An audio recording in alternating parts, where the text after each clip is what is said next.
오늘의 주요 뉴스입니다. 오늘도 4월 상순에 해당하는 따뜻한 초봄 날씨가 이어지면서 나들이객들의 행렬이 이어졌습니다. 내일은 전국에 많은 비가 내리며 다시 겨울로 돌아가겠습니다. 국민의힘 혁신위가 내일 활동 종료를 앞둔 가운데 당내에선 김기현 대표의 사퇴를 촉구하는 공개 비판이 나왔습니다. 신당 준비 작업을 인정한 민주당 이낙연 전 대표는 늦지 않게 결단하겠다고 밝히며 국민의힘 이준석 전 대표와 만날 가능성도 열어뒀습니다. 지난달 경기 남양주 일대에서 처음 보는 여성 6명을 성추행하고 도망친 남성이 붙잡혔습니다. 이 남성은 경찰 조사를 받고도 범행을 저지르다 끝내 구속됐습니다. 단독 보도합니다.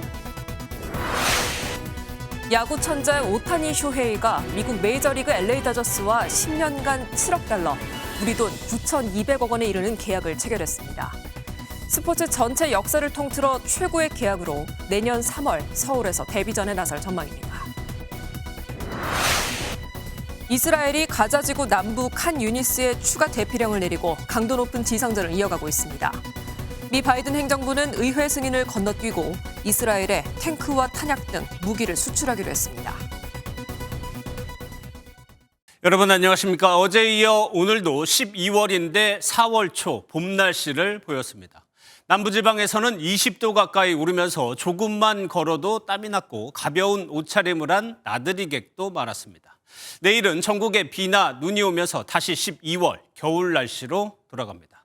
첫 소식은 윤기란 기자가 보도합니다. 따뜻한 날씨로 시민들 옷차림이 가벼워졌습니다. 두꺼운 외투는 벗어버리고 긴 소매를 걷어올린 사람들도 많습니다. 매서운 날씨로 그동안 외출을 꺼렸던 시민들도 오늘만큼은 가족과 밖으로 나와 포근한 나들이를 즐겼습니다. 추울 줄 알고 실내에서 놀으려고 밖에 나왔다가 날씨 보니까 너무 따뜻해서 그냥 차에서 무작정 내려서 밖에서 이렇게 산책하고 있어요. 크리스마스를 앞두고 서울 도심 한복판에서 열린 행사는 따뜻한 날씨가 더해져 시민들로 북새통을 이뤘습니다. 오히려 따뜻하니까 밖에서 이렇게 행사하고 활동하기 너무 좋은 것 같아요. 낮 최고 기온이 20도 가까이 올라간 남부지방은 조금만 산책해도 땀이 날 정도로 덥게 느껴진 날씨였습니다. 한 30분 정도 걷고 있는데 되게 더운 날씨예요. 지금 되게 패딩 안 입고 얇게 입었는데도 살짝 땀이 나는 정도? 온화한 서풍 영향으로 따뜻했던 날씨는 내일부터 원래의 겨울 모습으로 돌아옵니다. 강원 영동과 제주에서 시작된 비는 오늘 밤 전남과 경북 동해안을 거쳐 내일은 전국으로 확대됩니다. 내일까지 강원 영동과 제주 산지에선 100mm가 넘는 비가 쏟아지고 강원 산지에선 최대 20cm의 폭설도 예상됩니다. 최근 고기압의 영향권에서 온화한 남서풍이 유입되면서 평년보다 높은 기온을 보였는데요. 11일부터 12일 오전 사이에는 저기압의 영향으로 전국에 비 또는 눈이 내리. 비와 눈이 내린 뒤엔 다시 한겨울 추위가 찾아올 전망입니다. MBN 뉴스 윤기란입니다. 정치권은 여야 모두 지도부에 대한 불만의 목소리가 커지고 있습니다. 공천을 앞둔 상황이기 때문에 더 그렇습니다.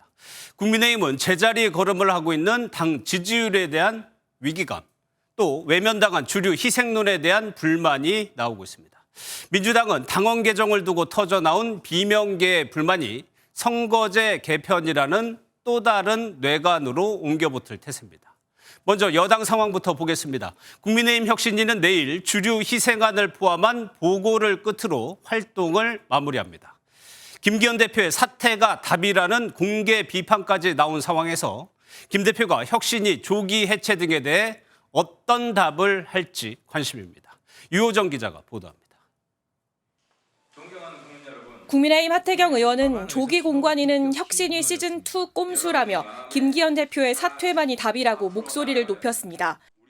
보궐선거 때 물러났어야 됐는데 자기만 살고 아래 사람은 다 자르는 어처구니 없는 방법으로 이제 시간을 끌더니만 이번엔 또 혁신이 안을 거부하면서 또 시간 끌기를 하고. 이어 현재 국민의힘은 죽는 걸 알면서도 낭떠러지로 질주하는 좀비 정당이라 했습니다. 오선중진 서병수 의원도 이대로라면 내년 총선 필패는 분명하다며 김 대표의 사퇴를 촉구하고 나섰습니다. 이에 영남권 의원을 중심으로 내부 총질이라는 비판도 나왔습니다. 경남 박대출 의원은 단결이 혁신이라며 대안 없이 지도부를 흔드는 건 필패의 지름길이라고 주장했고, 대구 김승수 의원은 소속 의원들에게 도를 넘는 내부 총질에 황당하다는 메시지를 보냈습니다. 하지만 강서구청장 보궐참패 이후 지지율 정체가 이어지면서 이대로 총선을 맞이할 수 없다는 여권 내 위기론이 확산되는 분위기입니다. 수도권 한 의원은 영남당이라 항상 수적으로 밀렸지만 이대로 가면 공멸이기 때문에 선거 앞두고 책임론이 커질 것이라고 밝혔고, 부산 초선 김미애 의원은 혁신위마저도 좌초된 상황에 침묵하는 게 더 문제라고 했습니다. 국민 눈높이에 부합하도록 혁신하겠다고 하는데 하지 않았기 때문에 그에 대해서 책임을 지라는 건데 그게 왜 내부 총질입니까? 지도부 책임론을 둘러싼 당내 갑론을박이 이어지는 상황에서 내일 혁신위 종합보고를 받은 김 대표가 어떤 메시지를 내놓을지 주목됩니다. MBN 뉴스 유호정입니다. 더불어민주당 역시 이재명 대표에 대한 강한 비판이 터져나왔습니다. 비명계인 원칙과 상식은 중대 결심을 재차 강조하면서 이번 달까지 당의 변화를 기다려보겠다고 밝혔습니다. 지금까지 토론회에서 청취한 민심도 당 지도부에 전달한다는 방침입니다. 김태희 기자입니다. 비명계 모임 원칙과 상식이 오늘 오후 국민과 함께 토크쇼를 개최했습니다. 신당 창당 계획이 있느냐는 질문에 김종민 의원은 아직 없다며 선을 그었습니다. 12월까지는 당의 변화를 기다려보고 이후 중대 결심을 하겠다는 기존 입장을 재확인한 겁니다. 올해 연말까지 한번 민주당이 신당이 되는 그 길을 위해 최선을 다해보고 안 되면 그때 여러분들과 같이 한번 또 상의를 한번 드리겠습니다. 이재명 당대표를 향한 수위 높은 비판도 나왔습니다. 민주당의 가장 큰 문제는 뭐냐? 너다. 라고 하셨는데 저는 너 밑에서는 아무것도 할 생각이 없습니다. 원칙과 상식은 토론회에서 청취한 민심을 바탕으로 구체적인 혁신 과제를 작성해 당 지도부에 전달한다는 방침입니다. 오늘 토크쇼에는 친이낙연계 시민모임 민주주의 실천행동도 참석했는데 이낙연 전 대표의 행보도 이들의 신당 창당 여부에 영향을 미칠 것으로 보입니다. MBN 뉴스 김태희입니다.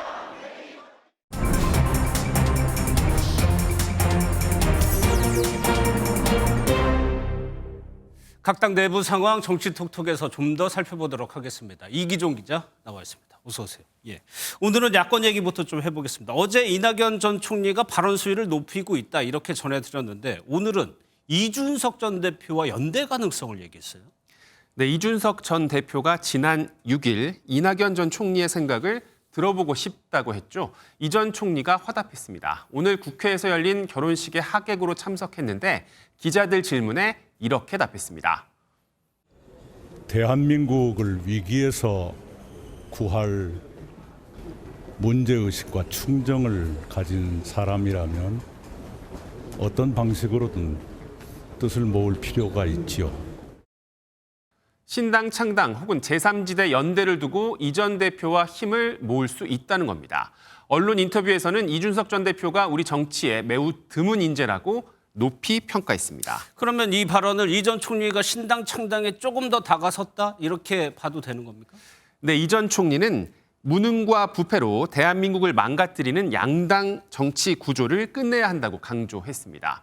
창당을 위한 실무적 준비를 하고 있느냐는 질문에는 이렇게 답했습니다. 오리가 호수 위를 다닐 때는 물 위에 떠 있는 것만 보는데 물 밑에서 수많은 일들이 있는 겁니다. 그 일을 준비를 해야죠. 결단의 시점은 늦지 않을 것이라고 말했는데요. 오늘은 결혼식 때문에 온 거라며 원칙과 상식의 토론회에는 가지 않았습니다. 예. 그런데 이 기자 두 사람이 모두 전 대표를 여야 전 대표를 역임한 사람들이란 말이에요. 진영이 달라요. 함께할 가능성이 있다고 봐야 돼요. 네, 이준석 전 대표는 신당을 만든다면 같이 그림을 그려야 할 것이라고 말했습니다. 제가 어떤 울타리를 쳐놓고 들어오시겠습니까는 예의가 절대 아니다, 그거는. 네. 예. 그래서 아마 그런 건 또 깊은 상의가 필요한 과정일 것이다. 결단의 시간에 앞서 생각을 듣는 건 언제든 할 수 있다며 재차 만남을 제안했습니다. 이 전 대표는 오는 27일 결심이 선다면 일단 국민의힘 탈당을 선언할 거라고 말했습니다. 예, 여당 상황도 한번 보겠습니다. 혁신이 희생 요구에 화답하는 목소리 없었고 여기서 대통령실 출신 인사들에 대한 비판까지 나왔어요. 네, 홍준표 대구시장은 그제 SNS에 이런 글을 하나 올렸습니다. 천당 아래 분당이라더니 분당에 몰려드는 사람들을 보니 총선 이기는 게 힘들게 생겼다고 했습니다. 누구를 지칭하는 걸로 봐야 됩니까? 네, 홍 시장은 전셋집을 자기 집으로 착각하는 사람, 부산 지역구 탈환을 외면한 사람, 뜬금없이 출마하겠다는 사람이라고 했는데요. 분당을 출마를 원하는 걸로 알려진 김은혜 전 대통령실 홍보수석, 박민식 보훈부 장관, 그리고 이영 중기부 장관을 얘기한 걸로 보입니다. 홍 시장, 대통령이 어려우면 자진해서 험지로 가야지 너도 나도 양지만 찾는 건 총선에 도움이 되지 않는다고 지적했습니다. 예, 그러니까 자리 싸움으로 보일 수 있다. 이것이 여당으로서는 좀 부담스러울 수 있을 것 같아요. 네, 맞습니다. 분당을에 나갈 여권 후보로는 현재로선 김은혜 전 홍보수석이 가장 앞서 나가는 것으로 알려졌습니다. 여당에서는 김 전 수석이 분당이 아닌 수원에 출마해서 바람을 일으켰으면 하는 기대가 컸습니다. 수원은 5석 가운데 4석은 민주당, 1석은 민주당 소속으로 당선된 김진표 국회의장의 자리입니다. 국민의힘 핵심 관계자는 김 전 수석 정도의 인지도와 경쟁력이 있는 인물이 나서야 한다는 의견을 계속해서 전했다고 말했습니다. 국민의힘 1호 영입 인재 중 한 명인 이수정 경기대 교수는 수원에 출마하겠다며 정치 신인임에도 정치권은 자기 희생이 필요하다면서 당 상황에 안타까움을 나타내기도 했습니다. 또 취임 석 달밖에 안 된 박문규 산자부 장관이 개각 후에 수원에 출마하는 방안이 적극적으로 검토되고 있는 것으로 전해졌습니다. 예, 마지막으로 올해 사자성어가 선정이 됐는데 이런 정치권을 약간 빗댄 것 같기도 합니다. 네, 올해 사자성어로 견리망의가 선정됐습니다. 이로움을 보면 의로움을 잇는다는 뜻입니다. 견리망의를 추천한 김병기 전북대 명예교수는 우리나라 정치인은 바르게 이끌기보다 자신이 속한 편의 이익을 생각하는 것 같다고 말했습니다. 알겠습니다. 잘 들었습니다. 이기종 기자였습니다. 윤석열 대통령이 내일부터 3박 5일 동안 네덜란드를 국빈 방문합니다. 핵심 의제는 반도체입니다. 네덜란드의 세계적인 반도체 기업 ASML의 반도체 생산 공간인 클린룸을 직접 둘러볼 예정인데 이재용 삼성전자 회장도 동행합니다. 원중희 기자가 보도합니다. 윤 대통령이 이번 네덜란드 순방에서 가장 역점을 두는 것은 역시 반도체 협력입니다. 윤 대통령은 AFP 통신과의 인터뷰에서 반도체는 한 네덜란드 협력 관계의 중심축이라며 이번 방문을 계기로 반도체 공급망 이슈를 집중적으로 다룰 체계적인 틀이 마련될 것을 기대한다고 밝혔습니다. 또 네덜란드와의 반도체 동맹을 기반으로 미국, 일본 등 주요국과의 반도체 협력도 대폭 강화한다는 계획입니다. 윤 대통령은 특히 네덜란드의 세계 1위 반도체 장비 업체인 ASML 본사의 클린룸도 방문합니다. ASML은 반도체 초미세 공정에 필수적인 극자외선 노광 장비를 전 세계에서 유일하게 생산하는 곳으로 외국 정상이 클린룸에 초청된 건 윤 대통령이 처음입니다. 대통령은 ASML 방문은 한국 네덜란드 반도체 동맹 관계에 있어 중요한 전환점이 될 것이라고 밝혔습니다. 이번 클린룸 방문에는 이재용 삼성전자 회장과 최태원 SK그룹 회장 등도 함께할 예정입니다. 윤 대통령은 헤이그에서 마르크 류터 총리와 정상회담 및 오찬도 가질 예정인데 여기서도 반도체가 중점적으로 논의될 것이라고 대통령실은 전했습니다. MBN 뉴스 원중입니다. 네, 다음은 사건 소식입니다. 먼저 경기도 남양주에서 벌어진 일인데요. 한 30대 남성이 처음 보는 여성을 뒤에서 와락 껴안고는 도망가는 일이 있었습니다. 이 남성 비슷한 범행을 반복하다가 경찰에 붙잡혔는데 그 사건 현장을 손성민 기자가 단독 취재했습니다. 검은 옷을 입은 한 남성이 어디론가 걸어갑니다. 남성은 횡단보도를 건너 휴대폰을 보고 있는 여성을 뒤에서 갑자기 확 껴안습니다. 남성은 그대로 도주하고 여성은 화들짝 놀라 택시를 타고 자리를 피합니다. 지난달 18일 주말 오전 8시 반쯤 30대 남성 A씨가 처음 보는 여성들을 성추행하고 도주했습니다. 남성은 첫 번째 범행 이후 5분도 채 지나지 않아 이곳 횡단보도에서 두 번째 범행을 저지른 것으로 알려졌습니다. 경찰 둘이 와서 교우 앞에서 뭐 차 세워놓고 있는데 보자 그래갖고 좀 보여드렸지. 아줌마 그 지나가면서 이제 뭐 그 사람이 아마 신고를 했나봐, 아주머니가. 남양주 북부경찰서는 아동청소년 성보호에 관련 법률과 성범죄 특별처벌법상 강제추행 혐의를 적용해 A씨를 체포하고 지난 4일 A씨를 검찰에 구속 송치했습니다. 하지만 MBN 취재 결과 A씨는 지난 10월에도 일면식 없는 여성 4명을 성추행해 이미 112 신고가 접수되어 있던 상황. 심지어 두 번째 범행과 마지막 범행 장소가 도보 5분 거리에 불과했습니다. 가까운 장소에서 여러 차례 범행을 저지른 것으로 알려져 시민들의 불안은 계속되고 있습니다. MBN 뉴스 손성민입니다. 네, 인천국제공항 고속도로에선 차량 4대가 추돌해 5명이 다치는 사고가 있었습니다. 그리고 울산에선 러시아 사람이 집에서 대마를 재배해서 상습적으로 피우다 경찰에 붙잡혔습니다. 이어서 심우영 기자입니다. 화물차와 부딪힌 승용차 앞부분이 심하게 부서졌고 도로에는 잔해가 널렸습니다. 어젯밤 9시 40분쯤 인천국제공항 고속도로 서울 방향 노오지 분기점 6km 지점에서 1톤 트럭과 승용차 4대가 부딪혔습니다. 화물차가 승용차를 들이받은 한 건과 승용차끼리 부딪힌 한 건이 따로 발생했습니다. 경찰은 블랙박스 영상 등을 토대로 구체적인 사고 원인을 조사하고 있습니다. 뒤에서 추돌한 거 아닙니까? 진로 변경하다가 차선 변경하다가 추돌하지 않았나 그렇게 지금 추정하고 있는데 수사를 해봐야겠죠 뭐. 경찰이 울산의 한 오피스텔에서 재배 중인 대마를 발견해 압수한 뒤 주인을 연행합니다. 동해해경은 러시아에서 입국해 난민 자격으로 체류 중 대마를 재배해 상습적으로 피운 20대 러시아인을 검거했습니다. 집 냉장고에선 러시아산 대마 종자가 발견됐는데 경찰은 공범이나 추가 판매처가 있을 것으로 보고 수사를 확대할 방침입니다. 이 국제 예기선에서 혹시 받지 않았느냐 아니면은 자기가 개인적으로 국내에 들어오면서 가지고 들어오지 않았냐 이런 쪽으로 좀 다각적으로 저희들이 지금 수사를 진행하고 있습니다. 도로에 오토바이가 부서진 채 넘어져 있고 구급대원이 사고 현장을 수습합니다. 사고가 난 건 어제 오후 7시 30분쯤 경북 경주시의 한 도로에서 역주행하던 오토바이가 마주오던 차량과 충돌해 70대 오토바이 운전자가 숨졌습니다. 경찰은 음주운전은 아닌 것으로 보고 목격자 등을 상대로 사고 원인을 조사하고 있습니다. MBN 뉴스 심우영입니다. 이제 연말이라 약속도 많고 술자리도 많은 때입니다. 즐거움에 술 한잔 기울이는 건 좋지만 운전대를 잡아서는 절대 안 되겠죠. 요즘 경찰이 집중 단속하고 있는데 걸리는 분들 여전히 많다고 합니다. 그리고 자막처럼 한 병을 마셨으면 걸리는 게 당연합니다. 이게 핑계거리나 되겠습니까? 윤현지 기자입니다. 경광봉을 든 경찰이 차량을 통제하고 운전석 창문 안으로 음주 측정기를 갖다 댑니다. 술자리가 많은 연말, 경찰이 음주운전 특별단속에 나선 건데 단속 시작 10여 분 만에 음주운전자가 적발됐습니다. 됐습니다. 그냥 뭐 0.03일 나왔습니다. 면허 정지 수치 나왔습니다. 5시간 전 동창회 모임에서 맥주 한 병을 마셨다고 했지만 면허 정지 수치가 나왔습니다.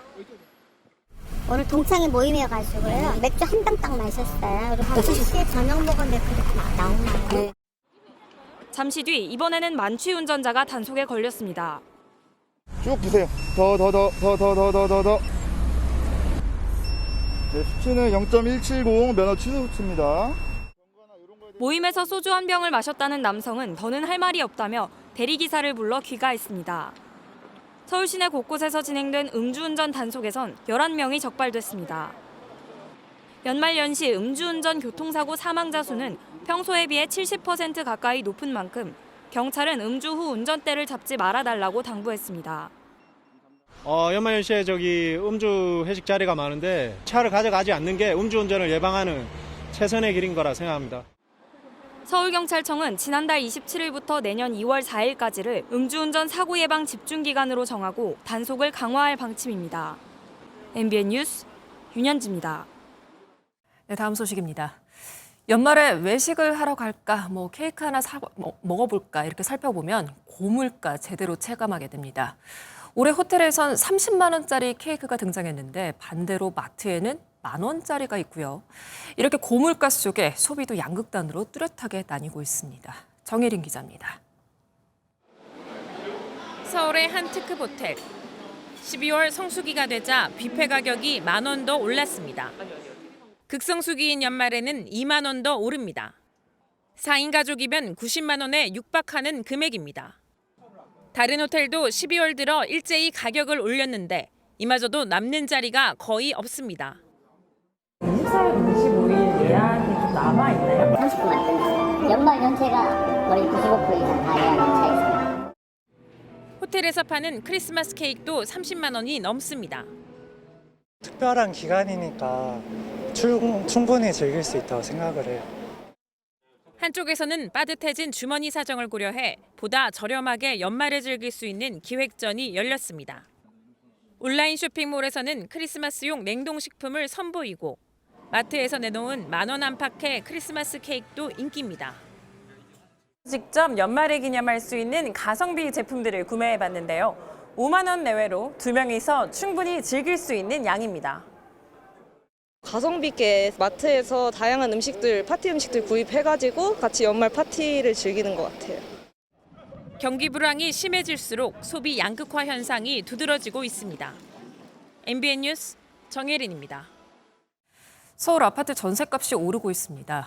아파트를 사려던 사람들이 고금리의 부담을 느끼고 전세 살기로 마음을 돌렸기 때문인데요. 서울 아파트 전셋값은 평당 2,300만 원을 넘었고 상승세는 내년에도 지속된다는 전망입니다. 최윤영 기자입니다. 서울 잠실의 5,000세대가 넘는 대단지 아파트입니다. 전용 면적 84제곱미터 전셋값은 올 초만 해도 8억 원에서 9억 원까지 떨어졌었는데 어느새 12억 원이 훌쩍 넘었습니다. 올랐습니다. 예. 금리가 많이 올라 있어서 매매가 지금 안 되고 전월세 쪽으로 움직이다 보니까 이렇게 가격이 약간 올랐어요. 그간 약세를 보였던 전셋값을 내심 반겼던 전세 임차인들은 또 걱정입니다. 올 초만 해도 큰 걱정은 많이 안 하고 있었는데요. 전셋값이 오르면서 이제 아이들의 학교 문제가 또 걸려 있으니까 부담이 되는 것은 사실입니다. 실제 지난달 서울 아파트 3.3제곱미터당 전세 가격은 9개월 만에 2,300만 원을 재돌파했습니다. 강서와 강동, 서대문, 송파, 강남 등 대부분 올랐습니다.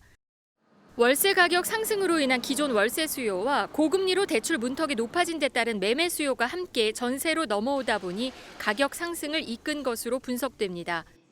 이 같은 상승세는 내년에도 이어질 것이라는 전망이 많습니다. 전세 시장은 가수가 없어서 입주 물량에 민감하게 움직이는 특성이 있는데요. 내년에 서울 수도권 입주 물량이 크게 줄기 때문에 전세 가격은 상승세가 예상이 됩니다. 전세값이 기존 고점까지 치솟을 가능성은 낮지만 전세 물량이 부족해 가격은 계속해서 오를 것이란 설명입니다. MBN 뉴스 최인영입니다. 요즘은 내 집 안방에서 넷플릭스 같은 OTT로 영화 보시는 분들 많습니다. 영화관 비용보다 저렴하고 또 새로 개봉한 작품도 한 달 정도만 기다리면 OTT로 볼 수 있기 때문이죠. 그런데 이런 점이 영화 산업을 위축시키고 있다는 지적이 나왔습니다. 정설민 기자입니다. 올여름 제작비 280억 원의 더무니, 개봉 23일 만에 안방 극장으로 향했습니다. 추석 제작이던 1947 보스턴도 개봉 35일 만에 VOD 서비스를 시작했습니다. 엔데믹에도 극장으로 돌아오지 않는 관객들, 흥행 실패를 만회하기 위한 불가피한 선택입니다. 넷플릭스가 없을 때는 바로 왔었는데 어차피 넷플릭스에 바로 업로드가 될 테니까 조금만 기다렸다가 보자. 한편의 영화가 극장에서 IPTV나 OTT로 넘어갈 때 걸리는 기간인 홀드백. 팬데믹 전에는 6개월 정도가 걸렸지만 사실상 붕괴됐습니다. 상황이 이렇자 정부와 국회 영화계가 한 목소리로 홀드백 법제화에 나섰습니다. 구독료만 내면 공짜로 영화를 볼 수 있는 OTT가 한국 영화 산업을 삼키고 있다고 말합니다. 범죄도시 시리즈 이외에 영화를 아예 하지 않고 있습니다. 저는 해마다 영화를 3편 이상씩 개봉했던 제작자임에도 불구하고 기울어진 운동장처럼 지금 OTT 시장으로 쏠려 있다 보니까 최소한의 규제는 필요하지 않을까. 실제로 프랑스에서는 개봉 15개월이 지나야 넷플릭스에서 영화를 틀 수 있습니다. 올해 본전을 건진 한국 영화는 단 6편. 죽어가는 극장을 살려야 한다는 절박한 목소리가 커지고 있습니다. MBN 뉴스 정살민입니다. 저희 MBN과 농림축산식품부가 함께하는 미래 농업을 열다 기획보도 그 두 번째 순서입니다. 10년 전만 해도 스마트팜 불모지였던 우리나라가 지금은 기술을 수출하는 스마트팜 강국이 됐습니다. 청년 농업인도 안정적인 소득을 내는 K 스마트팜 현장, 이교욱 기자가 전해드립니다. 20세 신나라 씨는 경북 상주에서 스마트팜으로 딸기 농사를 짓고 있습니다. 순수익 1억 원을 바라볼 만큼 규모가 크지만 투자 비용은 거의 들지 않았습니다. 이 정도 농가를 짓는다는 거는 한 7억에서 10억 정도를 생각해야 되고 쓴 돈은 준비 기간 동안은 한 5천만 원 정도 썼다고.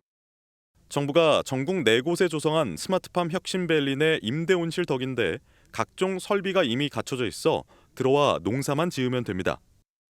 고령화와 기후변화로 스마트팜은 선택이 아닌 필수가 되어가고 있지만 높은 투자 비용으로 망설이는 농부들의 고민을 정부가 해결해 준 겁니다. 이렇게 시작한 농가는 상장사로까지 성장하고 있습니다. 충남 부여에 있는 한 농업법인에 나와 있습니다. 3만 평이 넘는 대지 위에 이렇게 온실을 짓고 토마토를 재배하고 있는데요. 한번 둘러보겠습니다. 하얀 원통 모양의 장치는 연중 온도 변화가 큰 우리나라에서 1년 내내 같은 온도를 유지해줍니다. 온실 난방은 공기 중에 열을 포집해 에너지원으로 사용하는 공기열 히트펌프가 담당합니다. 3분기까지의 매출액만 430억 원에 달하는 이 회사는 중동으로 기술을 수출할 예정입니다. 아주 더운, 추운 이때 농사를 다 짓거든. 이런 기술들을 가지고 중동으로 나가서. 올해 우리나라 스마트팜 수출 실적은 3,500억 원을 넘어서면서 지난해보다 3배 늘어났습니다. 정부의 지원과 청년 농부의 구슬땀, 기업의 혁신으로 기술 수입국에서 수출국으로 위상이 바뀌어가고 있습니다. MBN 뉴스 이교욱입니다. 이스라엘이 가자지구 전역에서 지상전을 벌이면서 민간인들은 더 이상 피할 곳도 없는 생지옥에 놓여 있습니다. 북부에 이어 이젠 남부 지역까지 추가 대피령을 내린 상황인데 미국은 이스라엘의 의회 승인을 건너뛰고 무기를 지원하기로 했습니다. 송주영 기자입니다. 하마스 대원으로 추정되는 팔레스타인 남성이 속옷 차림으로 걸어 나옵니다.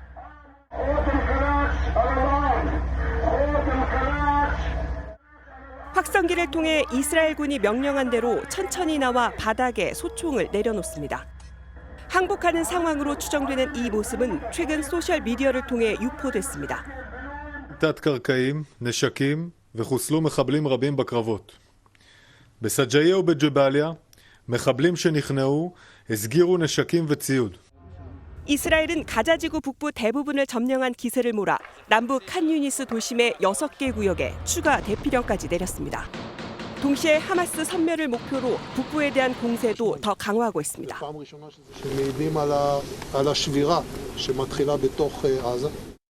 가자지구 남부와 북부 모두 교전이 격화하면서 민간인 피해만 커져가고 있습니다.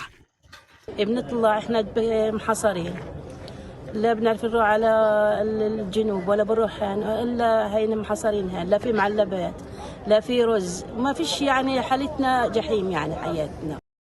이런 가운데 미국 정부는 긴급 조항을 발동해 의회 승인을 건너뛰고 이스라엘에 탱크 포탄 13,000발을 수출하기로 했습니다. 가자지구에서 급증하는 민간인 희생에 여당인 민주당에서도 이스라엘에 대한 부정적 여론이 일자 의회 심사가 길어질 것을 우려해 내린 판단으로 보입니다. MBN 뉴스 송주영입니다. 대선을 이제 1년도 채 안 남긴 미국에선 트럼프 전 대통령이 바이든 대통령을 앞서는 현상이 굳어지고 있습니다. 이처럼 현직 대통령이 뒤처지는 현상은 이례적이란 분석인데요. 유승우 기자입니다. 미국 월스트리트 저널이 지난달 29일부터 지난 4일까지 미국 등록 유권자 1,500명을 대상으로 실시한 여론조사입니다. 도널드 트럼프 전 대통령과 조 바이든 대통령의 양자 대결에서 트럼프 전 대통령이 4%포인트 앞섰습니다. 다자가상 대결에서는 6%포인트 차로 따돌리며 격차를 더욱 벌렸습니다. 대선을 1년 앞두고 트럼프 전 대통령과 바이든 대통령의 지지율 역전은 곳곳에서 나타나고 있습니다. 지난 4월 양자 대결에서 바이든 대통령이 2%포인트 앞섰지만 11월 현재 트럼프 전 대통령이 4%포인트 앞선 것으로 나타났습니다. 지지율 열세에도 바이든 대통령은 트럼프 전 대통령과의 대결에 자신감을 내비치고 있습니다. 트럼프 전 대통령의 대응도 만만치 않습니다. I'm not a threat. I will save democracy. The threat is crooked Joe Biden. That's the threat. 미국 현지 언론들은 바이든 대통령의 나이에 대한 불안감과 직무 수행에 대한 불만 확산이 지지율 하락의 원인이라고 분석하고 있습니다. MBN 뉴스 유승호입니다. 네, 지금 제 옆에 있는 이 여성이요. 누가 봐도 여성 복싱 선수인데 알고 보면 신생아를 돌보는 소아과 의사입니다. 이번에 세계 타이틀 매치 전초전에서 태국 선수를 꺾고 챔피언 등극을 앞두고 있는 서려경 선수를 저희가 인터뷰했습니다. 최민성 기자입니다. 자세를 낮춰 움직임을 살피더니 상대 선수가 펀치를 날리는 순간 한 박자 먼저 오른손 스트레이트를 꽂아 넣습니다. 이어 상대를 코너에 가두고 연타하자 심판의 TKO 판정이 선언됩니다. 여자 프로복싱 세계 타이틀 매치 전초전에서 우리나라 서려경 선수가 태국 선수를 꺾고 승리했습니다. 태국 선수는 뭐가 없더라고요, 경기 영상이나. 그래서 경기하면서 스타일을 분석하려고 했고요. 질 것 같다는 생각은 전혀 안 했고. 여전사의 분위기를 내뿜는 서려경 선수의 본업은 소아청소년과 의사입니다. 근데 처음에 왔을 때는 그냥 일반 의사 선생님이라고 선수 자체가 워낙에 성실하고 운동을 열심히 하기 때문에 가능하지 않았나. 소위 본캐와 부캐를 동시에 소화하는 게 힘에는 붙이지만 성취감은 높습니다. 근무하면서 운동을 꾸준히 해왔기 때문에 그렇게 할 수 있었던 것 같고, 이제 의사로서도 복싱 선수로서도 목표한 바를 다 이룰 수 있게 조금만 더 힘을 내고 싶습니다. 이번 승리로 통산 전적 8전 7승 1무, 무패 행진을 이어가고 있는 서려경 선수. 다음 경기는 여성국제복싱협회 미니멈급 세계 타이틀전으로 꿈에 그리던 챔피언 벨트가 현실로 다가오고 있습니다. MBN 뉴스 최민성입니다. 휴일 잘 보내셨나요? 오늘도 겨울답지 않게 날이 포근했는데요. 내일과 모레 사이에는 전국에 비가 내리면서 고온 현상이 점차 누그러지겠습니다.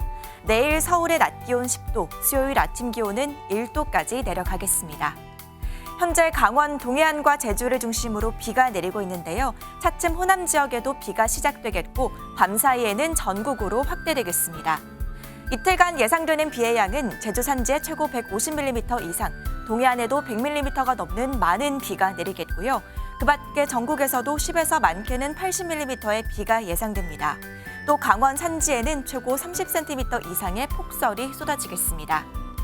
내일은 전국적으로 바람도 강하게 불겠고요. 특히 해안가와 산지에서는 초속 20m 이상의 돌풍이 불어들겠습니다. 내일 중부지방 아침 기온은 대부분 10도 안팎으로 출발하겠고요. 한낮엔 춘천 9도, 대전 12도로 오늘보다 5도에서 7도가량 낮겠습니다. 남부지방도 한낮엔 15도 안팎으로 오늘보다 조금 낮겠습니다. 비는 모레 오전 중에 대부분 잦아들겠고요. 목요일과 금요일에는 또다시 전국에 비가 내리겠습니다. 날씨였습니다.